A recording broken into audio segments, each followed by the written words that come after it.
श्रीमद् भगवद गीता के पास आपके हर प्रश्न का उत्तर है। चाहे आपकी कोई भी परेशानी हो, कोई भी इच्छा हो, श्रीमद् भगवद गीता आपके हर प्रश्न का उत्तर देती है, आपकी हर समस्या का हल देती है। चाहे वह परेशानी आपके मन की हो या धन की हो या आपके शरीर की हो या आपके रिश्तों की हो, आपको अपनी हर समस्या का उत्तर श्रीमद् भगवद गीता में जरूर मिलेगा। आज हम उसी श्रीमद् भगवद गीता के ऐसे 11 अनमोल उपदेश आपको बताएंगे जो आपकी पूरी जिंदगी बदल देंगे। बस आप इन बातों को वीडियो के अंत तक ध्यान से सुनिए। जो भी व्यक्ति इस वीडियो को अंत तक सुनेगा, उसे अपनी जिंदगी, उसे अपनी हर परेशानी का हल अवश्य मिलेगा। उसे अपनी जिंदगी में जो कुछ भी करना है वह उसे जरूर मिलेगा। श्रीमद् भगवद गीता का सबसे पहला उपदेश यह है कि कोई अगर आपका अपना है या कोई आपसे बड़ा है तो उसका अपने प्रति गलत व्यवहार कभी भी सहन नहीं करना चाहिए। यह गीता का उपदेश हमारी जिंदगी से भी जुड़ा है। हम भी अपने मन की अधिकतर तकलीफों को यह सोचकर जिंदगी भर सहते रहते हैं कि यह तो मेरा अपना है, यह तो मेरा बड़ा है, इसको हम कैसे कुछ कर सकते हैं। हम अगर नहीं सहेंगे, कुछ कह देंगे तो हमारे रिश्ते ही खराब हो जाएंगे, हमारे रिश्ते ही समाप्त हो जाएंगे। पर सोचने की बात यह है कि उस व्यक्ति को आप अपना कैसे मान सकते हैं जो आपकी तकलीफों की वजह से आपका तो वह होता है जो हमारी तकलीफों को दूर कर दे। तो गीता का यह उपदेश है कि किसी को भी अपना फायदा मत उठाने दो, किसी को भी खुद पर जुल्म मत करने दो, क्योंकि आप जितना सही सह लोगे आपको उतना सहने के लिए और मजबूर करेंगे। गीता का पहला अध्याय जिसका नाम अर्जुन विषाद योग है और दूसरा अध्याय जिसका नाम सांख्य योग है, उसके आरंभ में अर्जुन ने श्री कृष्ण के आगे अपना दुख प्रकट किया कि हे केशव, मैं कौरवों से कैसे युद्ध कर सकता हूँ? यह सब तो मेरे अपने ही है। मैं कैसे भीष्म पितामह और द्रोणाचार्य से युद्ध करूँगा, क्योंकि वो दोनों मेरे पूजनीय हैं। इसलिए इन गुरुजनों को मारने से तो अच्छा है मैं भिक्षा के अन्न को खाकर अपने जीवन का गुजारा करूं। और जिन कौरवों से मैं युद्ध करने जा रहा हूं, वह सब धृतराष्ट्र के पुत्र मेरे भाई ही हैं, मेरे अपने ही हैं। इन सब को मारने से अच्छा है कि मैं सन्यासी बन जाऊं। तो श्री कृष्ण ने अर्जुन से कहा कि यहाँ कौन अपना है और कौन पराया है? जो अधर्म करता है उसके साथ युद्ध करना तुझे मोक्ष और मुक्ति देगा। तू अपने इस मन के मोह को त्याग दे, नहीं तो सारा जग तेरी निंदा ही करेगा, तुझे डरपोक कहेगा। बात अपने पराये की नहीं है, धर्म और अधर्म की है, बात सही और गलत की है। अगर तू गलत को सहेगा, उसका अंत नहीं करेगा, तो गलत करने वाले को और बल मिलेगा, वो और भी गलत करेगा। इसलिए मन के मोह को त्याग करके तो युद्ध कर। महाभारत की एक और कहानी भी है। जब अर्जुन के पुत्र अभिमन्यु की युद्ध में मृत्यु हो जाती है, तब अर्जुन बहुत दुखी होता है, रोने लगता है। वह श्री कृष्ण से कहने लगा कि मेरा पुत्र अभिमन्यु मर गया है, यह दुख बिल्कुल भी सहन नहीं कर सकता, मैं भी अपने आप को समाप्त कर लूंगा। फिर भगवान श्री कृष्ण उसे आत्माओं के लोक में लेकर, जहाँ अभिमन्यु आनंद से बैठा हुआ था, क्योंकि उसने क्षत्रिय चित्त व्यवहार किया था, इसलिए उसे उत्तम पद की प्राप्ति हुई। जब अर्जुन अभिमन्यु के पास रोते रोते पहुंचा, अपने पुत्र को देखकर अर्जुन बहुत प्रसन्न हुआ।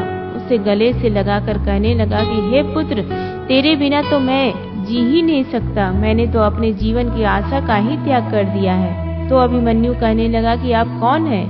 अर्जुन बोला, मैं तेरा पिता हूँ, तू मेरा पुत्र है। अभिमन्यु कहने लगा कि कौन पिता कौन पुत्र? मेरे हजारों जन्म हुए हैं, किसी जन्म में आप मेरे पिता बनते हैं और किसी जन्म में मैं आपका पिता बनता हूँ।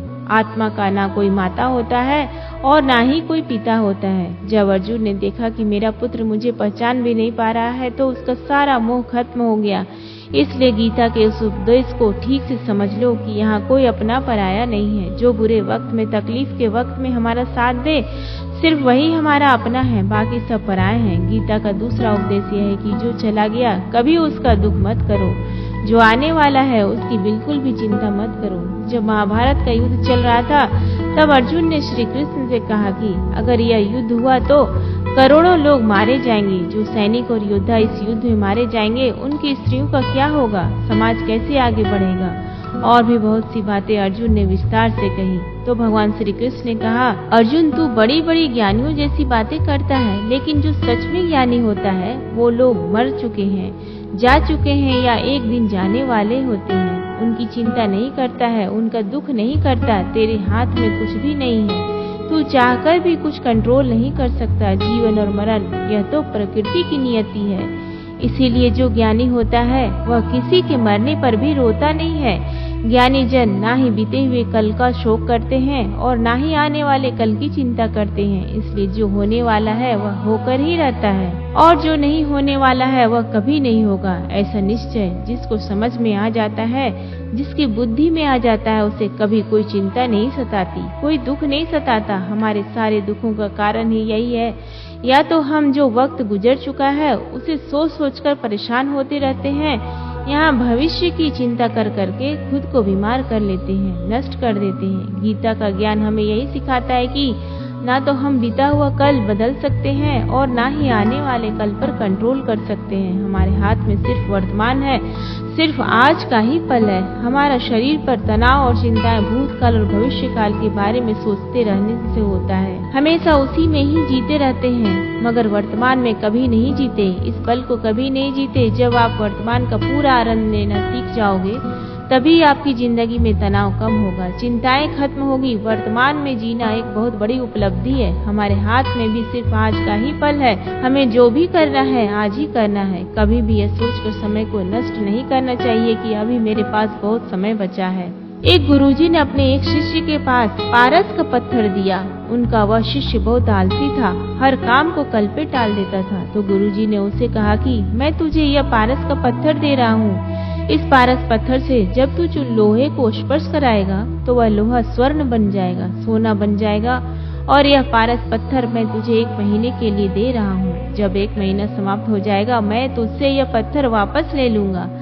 तब तक तू इस पत्थर को अपने पास ही रख। गुरुजी का वह शिष्य बाजार में लोहा खरीदने के लिए गया। जब बाजार में वह लोहा खरीदने पहुंचा तो उसे लोहे का रेट बहुत महंगा लगा।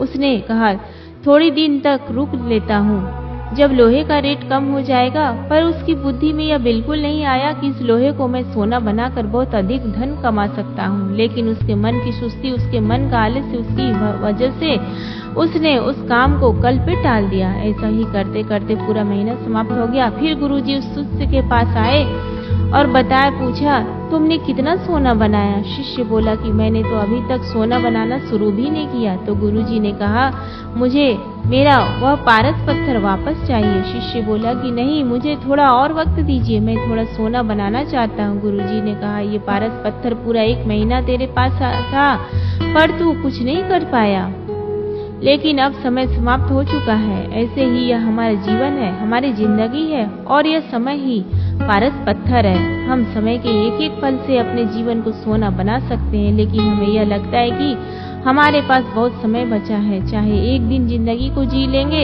एक दिन जिंदगी में खुश हो जाएंगे, लेकिन वह दिन कभी नहीं आता। हम जिंदगी भर भागते रहते हैं, चिंता करते रहते हैं, दुखी होते रहते हैं, लेकिन जिंदगी को जीना, खुश रहना हम भूल जाते हैं। इसलिए गीता का ज्ञान हमें यह सिखाता है कि आप आज में जीना सीखो, इस पल में जीना सीखो। गीता का तीसरा उपदेश यह है कि मौत से डरना बिल्कुल व्यर्थ है। श्री कृष्ण ने गीता में कहा, यह संसार मृत्यु लोक है। जिसका भी जन्म हुआ है वह एक दिन जरूर मर जाएगा। जिसका आरंभ हुआ है उसका अंत अवश्य होगा। हम इसे रोक नहीं सकते। जैसे हम रोज कपड़े बदलते हैं, वैसे ही हमारी आत्मा नया शरीर धारण करती है। मृत्यु सिर्फ इस जीवन का एक नया आरंभ है, इस जीवन का अंत नहीं है। आत्मा कभी नहीं मर सकती और ना ही उसे कोई मार सकता है, लेकिन मौत का डर मनुष्य को सबसे ज्यादा लगा रहता है। मौत का दुख भी इंसान को सबसे ज्यादा होता है। एक पेड़ में 2 पक्षियों का जोड़ा रहता था। उन दोनों को एक दूसरे से बहुत प्रेम था। उन्होंने साथ जीने मरने की कस्में खाई थी। एक दिन वहाँ एक शिकारी आया। उसने एक तीर चलाकर वहाँ पेड़ पर बैठे मादा पक्षी को मार दिया। तो वो अकेला नर पक्षी रोने लगा कि मैं तुम्हारे बिना कैसे जी पाऊंगा। तुम्हारी जगह मेरी मृत्यु आ जाती, मेरा जीवन तुमको मिल जाता। वो रो रो के बहुत विलाप करने लगा। इतने में ही उस शिकारी ने दूसरा तीर चलाया और उस नर पक्षी को भी मार दिया। वास्तविकता यह है कि यह कहानी हमारी ही है। हम भी रोते रहते हैं जब कोई मरता है, लेकिन हमें यह नहीं पता कि एक न एक दिन हमारा भी जीवन समाप्त हो जाएगा। हम भी उसी मृत्यु के पेड़ पर ही बैठे हैं, लेकिन शरीर का मिटना हमारा अंत नहीं है। श्री कृष्ण ने अर्जुन से कहा कि हे अर्जुन, तेरे और मेरे अनंत जन्म हुए हैं, तुझे कुछ भी याद नहीं है, लेकिन मुझे सब कुछ याद है। जो व्यक्ति इस सत्य को समझ ले कि यहाँ इस संसार में कुछ समय के लिए आया हूँ, उसकी जिंदगी के सारे झगड़े, सारे दुख, सारी चिंताएं ही समाप्त हो जाएंगी। जब इस संसार से जाना ही है तो दुख किस बात का। पहले के जमाने में साधु महात्मा लोग पैदल यात्रा करते थे। यात्रा करते करते वह एक नगर में पहुंचे। वह महात्मा बहुत थक चुके थे। उस नगर में उन्होंने एक महल देखा और उन्होंने उस महल में जाकर विश्राम करने का सोचा और वह महल में जाकर सो गए। जब वह उस महल में वहां का राजा पहुंचा तो उसने अपने पलंग पर उस महात्मा को सोता देखकर बहुत हैरान हो गया। राजा उस महात्मा से पूछने लगा कि तुम मेरे महल में कैसे घुस आए और मेरे बिस्तर पर सो रहे हो। महात्मा कहने लगा, यह तुम्हारा महल है, मुझे तो लगा यह धर्मशाला है। तो राजा ने कहा, आपको मेरा महल धर्मशाला कैसे लगा? तो महात्मा ने राजा से प्रश्न किया कि तुमसे पहले इस महल में कौन रहता था? तो वह राजा बोला कि मुझसे पहले मेरे पिता यहाँ पर रहते थे, उससे पहले मेरे दादाजी यहाँ पर रहते थे।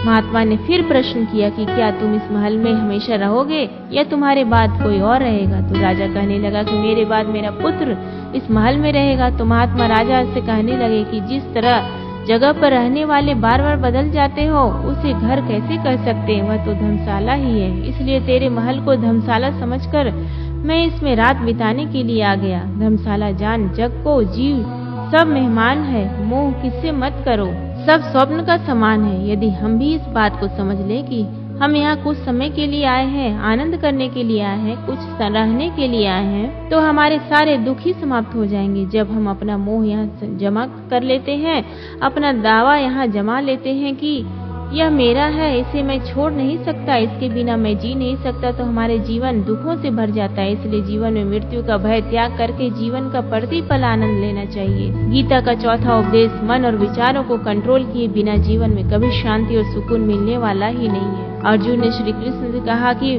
मेरा मन सही गलत सब कुछ जानता है, फिर भी मेरे विचार और मेरा मन मुझसे कंट्रोल नहीं होता। जो करना चाहता हूँ वह कर नहीं पाता हूँ, जो नहीं करना चाहता हूँ वह मेरे मन मुझसे जबरदस्ती करवाता है, इसलिए मैं बेचैन हो गया हूँ, मुझे शांति नहीं है। श्री कृष्ण ने अर्जुन से कहा, उसके लिए तुझे अपने मन और विचारों से डिटैच होना पड़ेगा। अपने मन और विचारों को सही दिशा में ले जाने की प्रैक्टिस करनी होगी, अभ्यास करना होगा। और यह एक दिन का काम नहीं है। जब तक तू अपने मन और विचारों की गुलामी का त्याग नहीं करता, तब तक तुझे जीवन में कभी शांति नहीं मिलेगी। एक राजा था, वह बहुत बेचैन और परेशान रहता था। एक दिन वह अपने गुरुजी के पास गया, उनसे कहने लगा कि मेरा मन बहुत बेचैन है, बहुत परेशान हूँ, मैंने पूरे संसार को जीत लिया, सब कुछ है मेरे पास, पर मैं खुश नहीं हूँ, मेरे मन में सुकून नहीं है, शांति नहीं है। तो गुरुजी ने राजा से कहा कि तुम्हारे नगर में अगर कोई ऐसा व्यक्ति है जिसने सुकून को प्राप्त कर लिया हो, शांति को प्राप्त कर लिया हो, तुम उसका एक बार कुर्ता पहन लो तो तुम्हारे जीवन में भी शांति आ जाएगी। राजा बहुत प्रसन्न हो गया कि यह तो बहुत आसान काम है। वह अपने राजमहल में गया और राजसभा में वह सबसे पहले कहने लगा कि आप लोगों में से जो भी शांत हो चुका हो, जिसे सुकून मिल गया हो, वह अपना कुर्ता मुझे दे दे, वो बदले में जितना भी धन मांगेगा मैं उसे दे दूंगा। सब लोग एक दूसरे का मुंह देखने लगे। पैसे का लालच आया, लेकिन सबको एक दूसरे की सच्चाई पता थी, क्योंकि किसी की जिंदगी में भी शांति और सुकून नहीं था। सब अपना सर झुकाकर वहां पर खड़े हो गए। फिर उस राजा ने पूरे नगर में ढिंढोरा बंटवा दिया कि जिसे भी शांति प्राप्त हो चुकी हो, सुकून प्राप्त हो चुका, वो मेरे पास आकर अपना कुर्ता दे दे, वो जितना कहेगा उसे उतना ही धन दिया जाएगा। लेकिन एक भी व्यक्ति ऐसा नहीं मिला जिसे शांति प्राप्त हो चुका। वास्तविकता में जब कोई मरता है तब हम कहते हैं कि वो फला व्यक्ति आज शांत हो गया। कभी किसी जिंदा इंसान के लिए नहीं सुना कि एक जीता जागता इंसान शांत हो गया है। राजा के सैनिक पूरे शहर में ढूंढते रहे, फिर उन्हें पेड़ के नीचे एक महात्मा तपस्या करता दिखा, जिसके चेहरे पर एक शांति थी, सुकून था। वो सैनिक उस महात्मा के पास आकर पूछने लगे कि क्या आपके शांति प्राप्त कर ली है, सुकून प्राप्त कर लिया है? महात्मा ने कहा, मैं पूरी तरह से शांत हूँ। तो सैनिक उसे राजा के पास ले आए। राजा ने उस महात्मा ने से प्रश्न किया कि क्या आपको शांति और सुकून प्राप्त हो चुके हैं? वह महात्मा कहने लगे, महाराज मैं पूरी तरह से शांत हूँ, मुझे कोई चिंता नहीं, मुझे किसी चीज की लालच नहीं, मुझे कोई इच्छा नहीं है। तो राजा भी बहुत प्रसन्न हो गए कि आखिर वह व्यक्ति मिल ही गया जिसे शांति की प्राप्ति हो चुकी है, इसे सुकून प्राप्त हो चुका है। तो राजा उस महात्मा से कहने लगे कि हे महात्मा, आप कृपया करके अपना कुर्ता मुझे दे दीजिए, बदले में आप जो मांगोगे मैं आपको दूंगा। वह महात्मा कहने लगा कि हे महाराज, सुकून और शांति तो मुझे मिल चुके हैं, लेकिन क्या करूं, मेरे पास कुर्ता ही नहीं है पहनने के लिए जो मैं आपको दे सकूं। जब राजा ने उस महात्मा की बात सुनी, इस महात्मा के पास कुर्ता भी नहीं है पहनने के लिए, उसके बाद भी ये महात्मा एकदम शांत है, इसके जीवन में सुकून है। मैं सारी जिंदगी धन को जोड़ने में लगा रहा, दुनिया जीतने में लगा रहा, लेकिन मुझे शांति नहीं मिली, सुकून नहीं मिला, क्योंकि शांति और सुकून बाहर की चीज नहीं है, अपने भीतर की चीज है। इसलिए जब तक कोई व्यक्ति अपने मन और विचारों को कंट्रोल नहीं करता, तब तक उसके जीवन में सुकून और शांति नहीं आती। और गीता का यह उपदेश हमें यह सिखाता है कि जीवन में शांति चाहिए तो मन को शांत करना सीखो। गीता का 5वां उपदेश यह है कि वासना, क्रोध और लालच सर्वनाश का कारण है, नरक का द्वार है। जिस भी मनुष्य में ये 3 अवगुण होते हैं, वो हमेशा दूसरों को दुख पहुंचाकर अपने ही सुख और स्वार्थ की पूर्ति करता है। किसी भी चीज की ओर से और ज्यादा वासना करना और क्रोधी स्वभाव होना और मन में लालच होना उसके जीवन में सुख को समाप्त कर देते हैं, उसके सारे रिश्तों में जहर भर देते हैं। इन्हें नरक का द्वार इसलिए कहा जाता है क्योंकि जिस इंसान में अत्यधिक क्रोध है, लालच है, वासना है, उसका पूरा जीवन जहर से भरा रहता है। उसका मरने के बाद नहीं, जीते जी यहीं पर नरक का दर्शन होता है। गीता का 6वां उपदेश यह है कि सब भगवान एक ही है, कोई छोटा बड़ा नहीं है, सब एक परम ब्रह्म परमात्मा के अलग अलग रूप हैं और नाम है। श्री कृष्ण ने गीता के 10वें अध्याय विभूति योग में बताया है कि जितने भी जगत के देवी देवता है वो सब मेरी ही विभूति है। मैं ही शिव हूँ, मैं ही इंद्र हूँ, मैं ही यक्ष राज कुबेर हूँ, मैं ही अग्निदेव हूँ, देवताओं के गुरु बृहस्पति भी मैं ही हूँ, समुद्र भी मैं ही हूँ, अक्षरों में ओम भी मैं हूँ, काल का महाकाल भी मैं ही हूँ, सारे जगत का नाश, उत्पत्ति और पालन करने वाला भी मैं ही हूँ। श्री कृष्ण ने अर्जुन से कहा कि मेरी विभूतियों का कोई अंत नहीं है, इसलिए सब भगवान, सब नाम, सब देवता मेरे ही रूप हैं। इसलिए तो किसी भी देव या ईश्वर में कभी भेद बुद्धि मत करना चाहिए, किसी को छोटा बड़ा मत समझना चाहिए। और गीता का उपदेश हमें यह सिखाता है कि कभी भी किसी दूसरे के इष्ट को छोटा नहीं समझना चाहिए या इस बात पर झगड़े फसाद नहीं करने चाहिए कि कौन बड़ा है और कौन छोटा है। गीता का 7वां उपदेश यह है कि सुख की इच्छा ही आखिर में हमारे दुखों का कारण बनता है। श्री कृष्ण ने अर्जुन से कहा कि मनुष्य जितना सुखों की लालसा और इच्छा करता है, उतना ही उसकी इंद्रियां सुख भोग में आसक्त हो जाती, उतना ही इंसान का मन संसार के सुख और आकर्षण का गुलाम बन जाता है। जितना सुख के पीछे भागोगा उतना ही उसे दुख के अनुभव से भी गुजरना पड़ेगा, क्योंकि यह संसार का नियम है कि जो चीजें शुरू में मन को बहुत आकर्षित करता है, बाद में बहुत दुखी देता है, और जो चीजें शुरू में मुश्किल लगती है, कठिन लगती है, बाद में हमें बहुत काम आती है। गीता का 8वां उपदेश यह है कि जो भी मनुष्य दुनिया के सारे सहारे छोड़कर सिर्फ भगवान को ही अपना सहारा मान लेता है, उसकी हर जरूरत वह ईश्वर पूरा करता है, उसकी हर प्रकार से रक्षा वे परमात्मा ही करते हैं। जो भी व्यक्ति मुझे ही अपना सहारा मानता है, उसका योगक्षेम में वहन करता हूँ। हम अर्थात जो चीज नहीं मिली है उसकी प्राप्ति करना, उसका नाम योग है। जो चीज जीवन में मिली हुई है उसकी रक्षा करना, उसका नाम क्षेम है। तो श्री कृष्ण कहते हैं जो मुझ पर डिपेंड हो जाते हैं उनको जो चाहिए मैं जरूर देता हूँ और उनकी हर प्रकार से मैं रक्षा करता हूँ। गीता का 9वां उपदेश यह है कि इस संसार में हमारा कुछ भी नहीं है। गीता सार में आपने कई बार सुना होगा कि तुम्हारा क्या है, क्या गया है जो तुम रोते हो, तुम क्या लाए थे जो तुमने खो दिया, तुमने क्या पैदा किया जो नष्ट हो गया, तुमने जो लिया यहीं से लिया, जो कुछ भी दिया यहीं पर दिया, जो आज तुम्हारा है कल किसी और का होगा, क्योंकि परिवर्तन इस संसार का नियम है। कल तक जिसके बिना आप जी नहीं सकते थे, आज उनसे कोई रिश्ता ही नहीं है, बातचीत तक नहीं है। कहाँ गए वह जीवन भर के सारे रिश्ते, वो सारे मित्र जो साथ जीने मरने की बातें करते थे, आज पता भी नहीं कि वह लोग कहाँ चले गए। यह संसार परिवर्तनशील है, सब लोग यहाँ बदल जाते हैं, हर रिश्ता बदल जाता है, और तो और यह हमारा शरीर भी हर दिन बदल रहा है। बचपन से जवानी, जवानी से बुढ़ापा, और एक दिन यह शरीर हमारा साथ छोड़ देता है। तो किसके लिए रोना और किसकी चिंता करना। हम सारी जिंदगी चीजों को, रिश्तों को, जिंदगी को बनाने में, सजाने में, संवारने में लगे रहते हैं, लेकिन एक दिन सब कुछ बिखर जाता है। सारी जिंदगी जिस संपत्ति, जिन रिश्तों के लिए हम लड़ते रहते हैं, एक दिन सब कुछ छोड़ करके हमें इस दुनिया से जाना पड़ता है। गीता का 10वां उपदेश हमें यह सिखाता है कि किसी से भी हद से ज्यादा मोह कभी मत करना। श्री कृष्ण गीता का पूरा ज्ञान ही अर्जुन के मोह को नष्ट करने के लिए कहा है। यह मोह ही है जो इंसान को सबसे ज्यादा रुलाता है। वह इतना बलवान है कि शेर जैसे इंसान को भी गीदड़ बना देता है। जो अर्जुन युद्ध में देवताओं से भी जीत गया, पर अपने रिश्तेदारों को युद्ध में देखकर उसका हाथ कांपने लगा। वह बोला, हे केशव, मेरे हाथ में धनुष पकड़ने की ताकत भी नहीं बची, मेरे हाथ कांप रहे, मैं युद्ध नहीं कर पाऊंगा। ये मोह इतना पेनफुल होता है जिसकी पीड़ा न सह पाने के कारण कई लोग अपनी जिंदगी खत्म कर देते हैं, आत्महत्या तक कर लेते हैं कि उस व्यक्ति के बिना हम जी नहीं पाएंगे। किसी से भी हद से ज्यादा मोह करोगे तो जीवन भर पीड़ा का ही सामना करना पड़ेगा। जो व्यक्ति अपने मोह से बाहर नहीं आता, उसका सब कुछ उससे छिन जाता है, उसकी सारी खुशी खत्म हो जाती है। इसलिए गीता का ज्ञान बार बार यही सिखाता है कि अपने मन के मोह को त्याग करके आप बलवान बनो, बुद्धिमान बनो, सत्य के दर्शन करो कि वास्तविकता क्या है। क्योंकि हमारा मोह हमें हमेशा झूठ ही दिखाता है, झूठ पर ही विश्वास दिलाता है और दिल में झूठी उम्मीदें जगाता है, और यही हमारे दुखों का कारण है। हम ही मोह कर लेते हैं, हम ही लोगों से उम्मीदें लगा बैठते हैं, पर वास्तविकता बिल्कुल अलग होती है।